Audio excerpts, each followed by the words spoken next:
Hello friends, नमस्कार, जय arson. आज मैं आप लोगों को आर्सन का मार्केटिंग प्लान दिखाने वाला हूं। तो चलिए फ्रेंड्स, शुरू करते हैं आज का ये वीडियो, आर्सन का मार्केटिंग प्लान। तो देखिए फ्रेंड्स, आज हर एक व्यक्ति अपना जीवन यापन करने के लिए कुछ ना कुछ काम करते हैं, चाहे वो जॉब करे या बिजनेस करे या फिर खेतीबाड़ी यानी मजदूरी। लेकिन उनका काम करने का जो मेन मकसद होता है वो क्या होता है? पैसा कमाना। और जब हम लोग पैसा कमा लेते हैं तो उस पैसे को कहीं ना कहीं खर्च करते हैं अपने जरूरतमंद सामान के ऊपर। और वो सामान हम लोग लेते कहां से हैं? अपने आसपास के छोटे मोटे दुकान से, यानी रिटेलर से।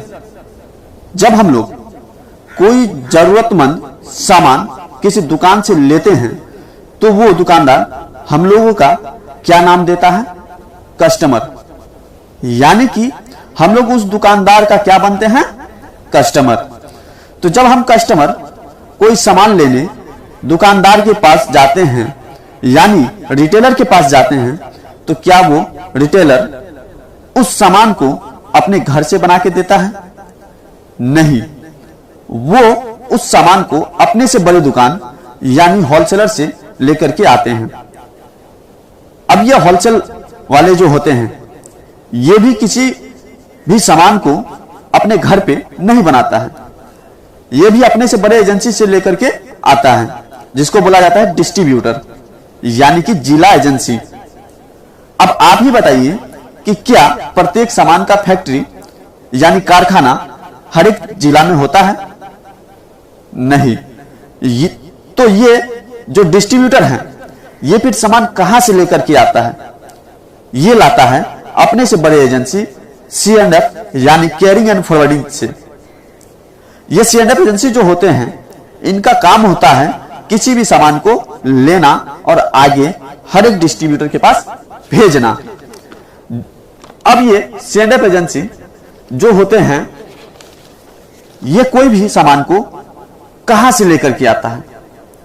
ये लाते हैं मैन्युफैक्चरिंग कंपनी से। यानी कि कोई भी सामान जो हम लोगों तक पहुंचता है वो कैसे पहुंचता है?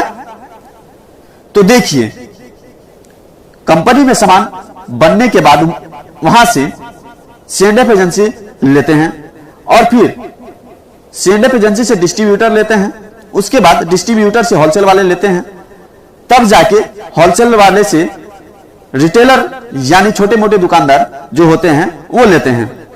उसके बाद हम कस्टमर बन के वो सामान रिटेलर के पास से लेते हैं। इसके बाद भी जो कंपनी होती है वो चुप नहीं बैठती है, वो कस्टमर से डायरेक्ट रिश्ता बनाने के लिए टीवी में प्रचार करवाती है यानी कि ऐड करवाती है।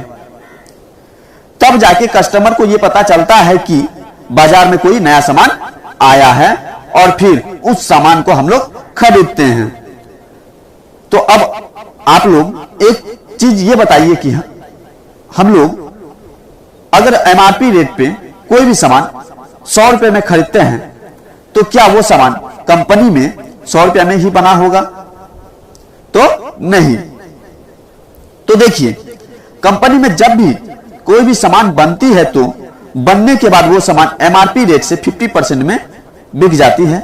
उसके बाद ये C&F वाले जो होते हैं, ये करोड़ों रुपए का पूंजी लगा करके बैठे होते हैं, तो ये भी अपना 10% मुनाफा लेती है।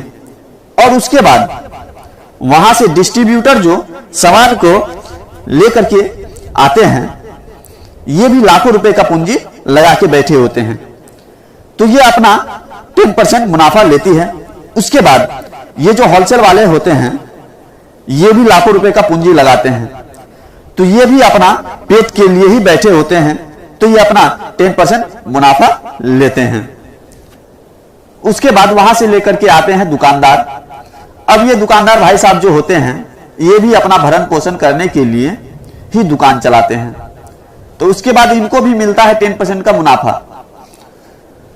अब देखिए, ये प्रचार करने वाले जो होते हैं, ये कोई आम इंसान या गरीब लोग नहीं होते हैं, ये होते हैं टीवी के स्टार लोग। जो अब आप ही बताइए कि क्या ये लोग जो कोई भी सामान का प्रचार करते हैं तो क्या फ्री में करते होंगे? तो नहीं। ये भी अपना 10% मुनाफा लेती है। उसके बाद अब देखिए 50% कंपनी लिया, 10% C&F, 10% डिस्ट्रीब्यूटर, 10% होलसेलर, 10% रिटेलर और 10% ऐड करने वाले। तो इस प्रकार से कस्टमर तक कोई सामान पहुंचते पहुंचते 100% का हो जाता है। तो अब एक चीज ये देखिए कि कंपनी का काम है सामान को बनाना और कस्टमर का काम है सामान का इस्तेमाल करना। तो क्या इन बिचौलियों के पास जो हमारे मेहनत का 50% रुपया जो जाता है, तो ये सही है या गलत?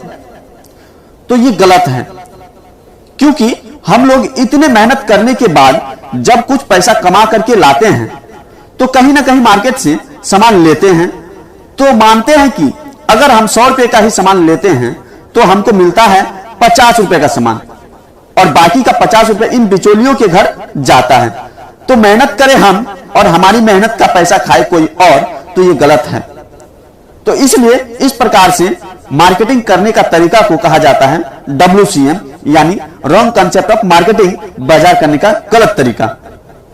उसके बाद यह चीज डायरेक्ट सेलिंग मेथड में क्या है कि कंपनी पहले से ही सामान बनाती थी और अब भी सामान कंपनी ही बनाएगी, लेकिन अब कंपनी क्या करती है कि सामान को उन बिचौलियों को न देकर डायरेक्ट POC तक पहुंचाती है, यानी कि पिकअप सेंटर तक पहुंचाती है और वहां से हम लोग डिस्ट्रीब्यूटर बनके डायरेक्ट सामान को लेते हैं।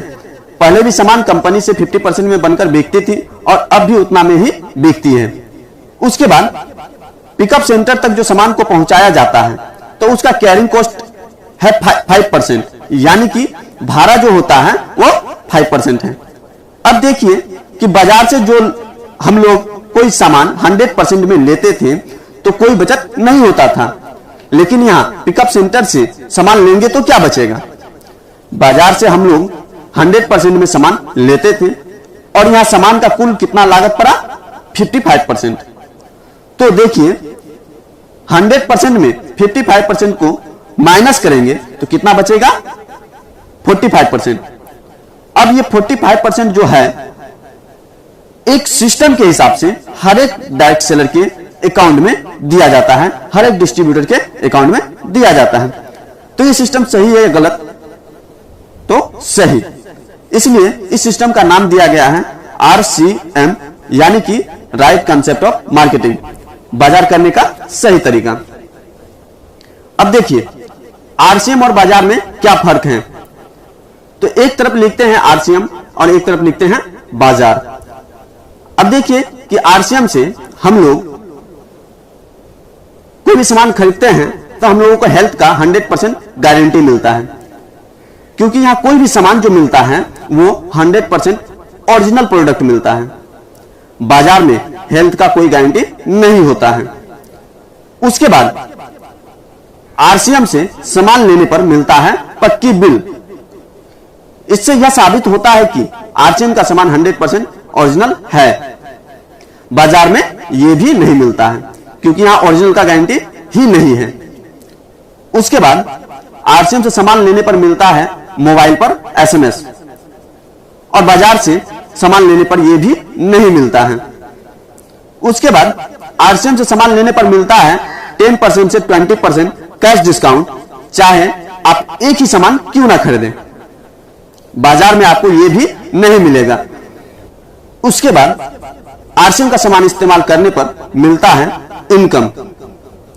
बाजार में आपको यह भी नहीं मिलेगा, क्योंकि बाजार से सामान खरीदेंगे तो पैसा जाएगा, लेकिन RCM से सामान खरीदेंगे तो कुछ ना कुछ पैसा आएगा बच के। उसके बाद RCM गवर्नमेंट की गाइडलाइंस को फॉलो करती है।